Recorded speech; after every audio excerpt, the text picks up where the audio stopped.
Библийн шинэ гэрээний эхний 4 номд Есүсийн заасан сургаалууд хуудасаараа байдаг. Тэгвэл Есүсийн хэлж байсан үгс үнэн гэдгийг яаж мэдэх вэ? Түүнийг хэрхэн олж мэдэх талаар Есүс өөрөө ч гэсэн хэлсэн байдаг.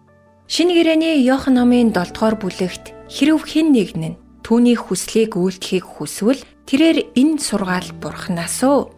Эсвэл би өөрөөсөө ярьж байна уу гэдгийг мэднэ гэж хэлсэн. Энэ их амархан сонсогдож байгааз хэрв та Бурханы хүслийг мэдхийг хүсвэл Есүсийн хэлсэн бүхэн Бурханаас өгөгдсөн гэдгийг мэдэх болно. За тэгвэл одоо энэ нь бодит амьдрал дээр хэрхэн хэрэгжидгийг харцгаая. Та Библи бол сайн ном гэж мэддэгч энэ нь бодит амьдралтай хэрхэн нийцэх вүлээ гэж гайхдаг лах. Тэгвэл та өөрөөсөө ингээд нэг асуугаад үзээрэй. Миний амьдралд Бурханы хүсэл биелээсэ гэж чин сэтгэлээсээ хүсэж гин үү?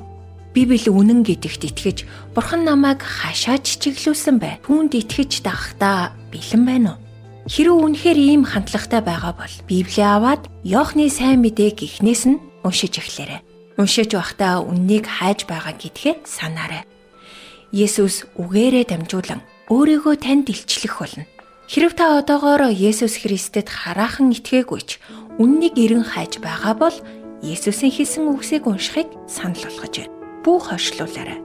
Тоосонд дарагдсан Библийнхаа тоосыг арчаад өнөөдрөөс уншиж эхэл.